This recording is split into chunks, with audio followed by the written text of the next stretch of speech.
आदाब नाजरीन, मैं हूं जागृति सिंह। आप सभी नाजरीन का हमारे स्पेशल प्रोग्राम में इस्तकबाल है। आज के इस प्रोग्राम में हम बात करेंगे एक ऐसे शख्स के बारे में जिनकी आंखों में है बड़े सपने, हाथों में है साइकिल और दिल में है एक जुनून।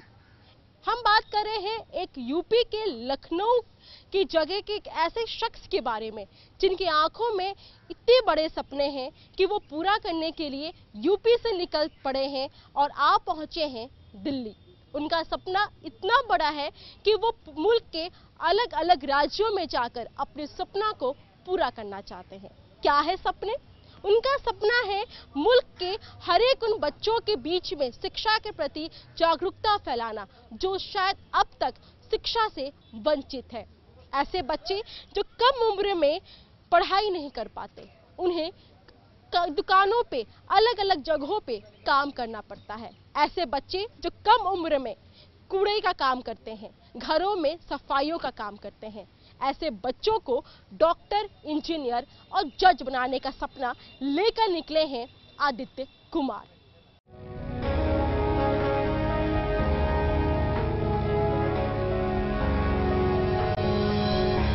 हम चाह रहे हैं कि वो सब बच्चे पढ़ें और स्कूल जाएं।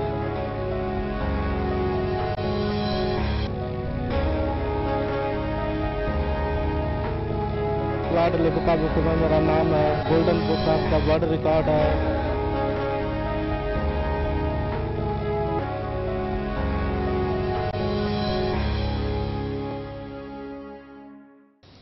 आज हम आपकी पहचान कराएंगे एक ऐसे शख्स से जिसका सपना है पूरे मुल्क भर में शिक्षा को बढ़ाना।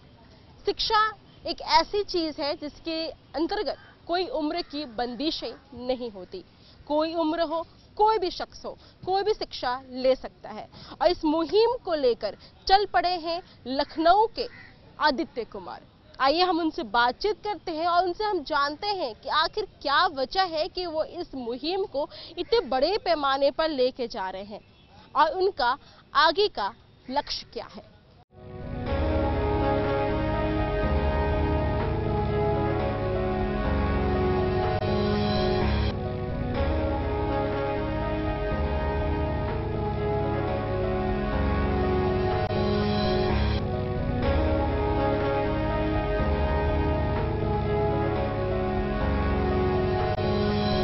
आदित्य जी, आपको हमारे इस मुंसिफ टीवी में स्वागत है। जी मैडम।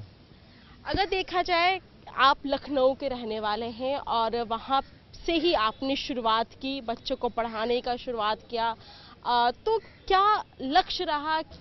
मैं उस वर्ग से आता हूँ जहाँ शिक्षा का नाम भी नहीं है। किसी तरीके से मेरा एडमिशन हुआ, इसी तरीके से एक मुहिम चलाई गई थी। जब मैं छोटा था तो मेरा नाम लिखा दिया गया था, तो मैं तंगी में पड़ा।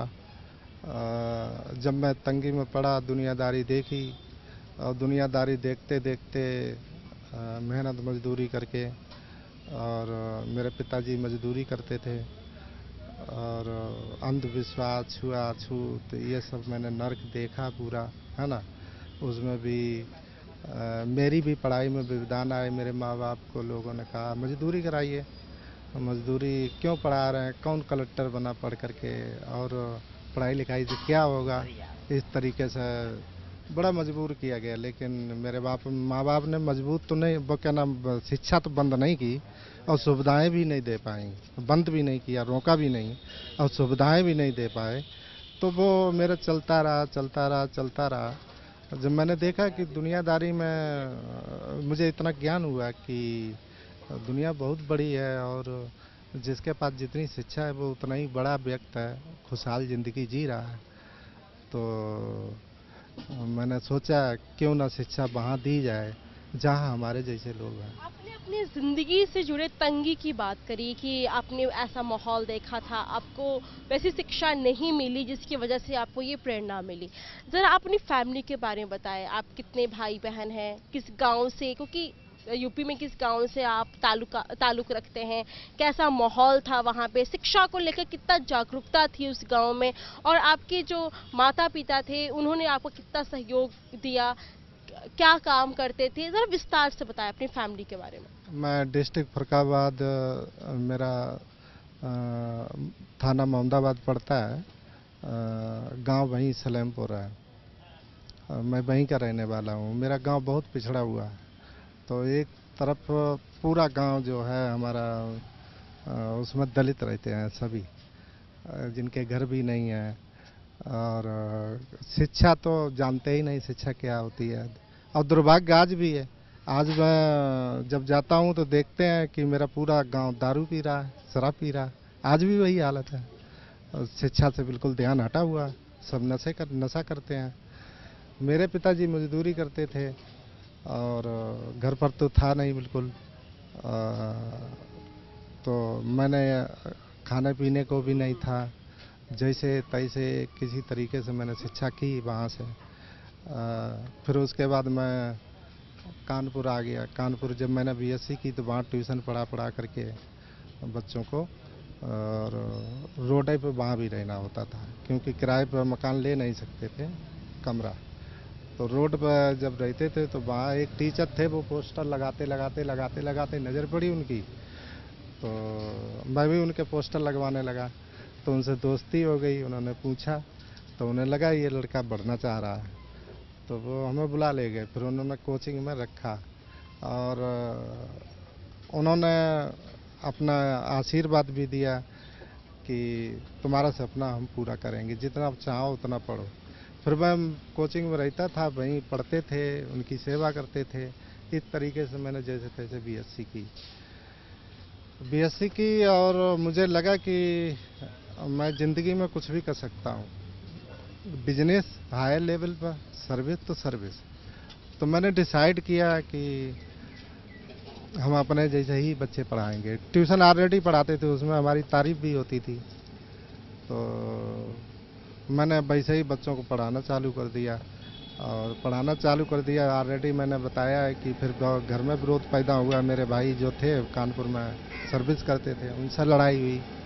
फिर मैंने वो छोड़ छाड़ के लखनऊ चले गए।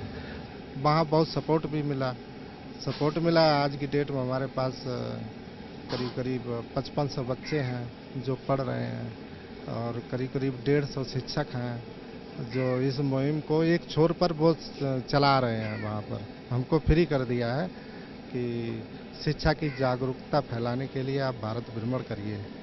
हजारों शिक्षक तैयार। एक पिक्चर दिखाई थी अपने गांव की, जहां आपने बताया था कि ये आपका घर है।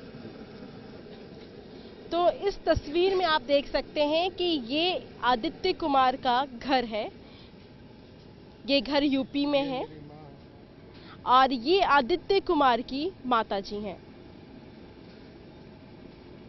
आप तस्वीर में देख सकते हैं कि ये आदित्य कुमार की माताजी हैं और ये इनका घर है और ये रहा इनका साइकिल, जहां से वो शिक्षा की मुहिम लेकर वो पूरे मुल्क के लिए निकल पड़े हैं।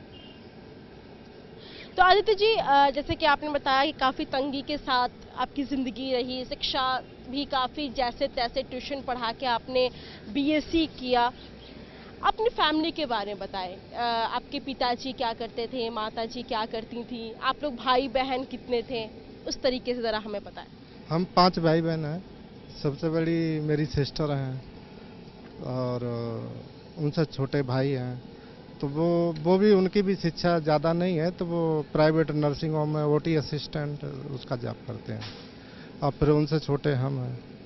अच्छा, जो हमारे भाई हैं उनके भी 2 बच्चे हैं और उन्होंने अपना घर बना लिया है। लेकिन हमारी बोलचाल तो होती है, वो हमसे अब भी नाराज़ हैं। कहते हैं ये सब हुआ तो क्या हुआ, आज भी नाराज़ हैं। वो इस चीज़ को इतना नहीं समझते हैं। अब वो समझते क्या, वो देखते हैं देश में इतना भ्रष्टाचार है, ये करते करते मर जाओगे तुम भी।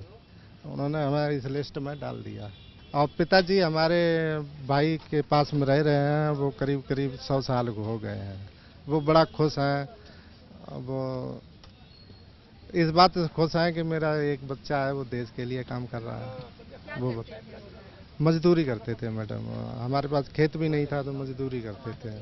माताजी भी मजदूरी करती थी, घर का काम सब। अपने घर में आपने बताया 5 भाई बहन हैं, सारे लोग इंटर क्लास तक वो उन्होंने पढ़ाई की, तो मैं सिर्फ एक आप ही हैं जिन्होंने बीएससी किया। जो वो हमने अपनी जिद की वजह और अपनी दम पर मैंने ये सब कर लिया इतना।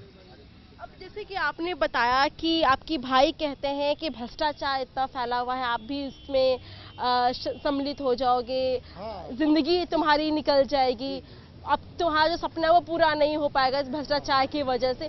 क्या लगता है वाकई में सरकार का भ्रष्टाचार इतना बढ़ चुका है कि लोगों का विश्वास जो है उससे उठता हुआ दिख रहा है?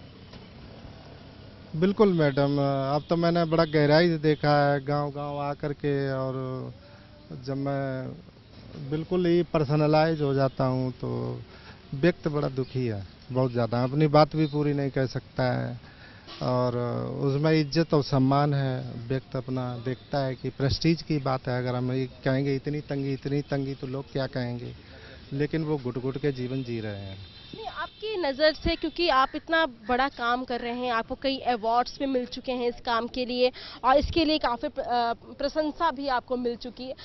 आप इतने जगह जगह घूम रहे हैं, गांव-गांव जा रहे हैं, क्या लगता है कि किस तरह का भ्रष्टाचार इस देश में है जिससे लोग काफ़ी परेशान हैं? इस चीज़ को देखते कभी-कभी मैं भी हिल जाता हूँ। मैं भी हिल जाता हूँ कि ये है क्या, हो क्या रहा है। और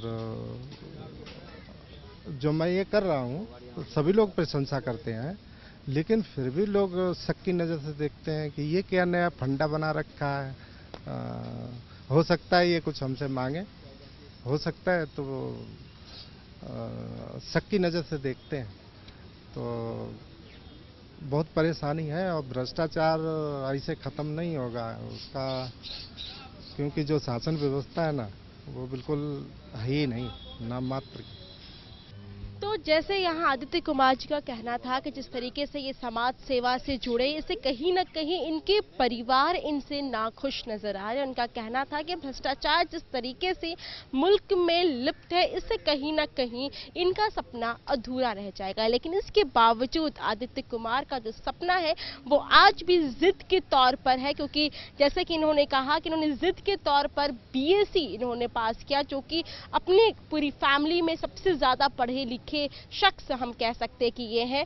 और इसके साथ ही इनका ये भी जिद है कि वो अपने सपने को साकार करेंगे और इसी मुहिम के साथ वो यूपी से दिल्ली आन पहुंचे। फिलहाल नाज़रीन, वक्त हो चला है एक छोटे से ब्रेक का। ब्रेक के बाद हम इनसे जिंदगी से जुड़े और भी पहलुओं पे बात करेंगे और हम जानेंगे कि इनको अपने सपना को पूरा करने में अभी तक कितनी कठिनाइयों का सामना करना पड़ा और इनके सपने को कहां तक ले जाने का लक्ष्य है। तो फिलहाल नाज़रीन, बने रहिए हमारे साथ और देखते रहिए मुनसिफ टीवी।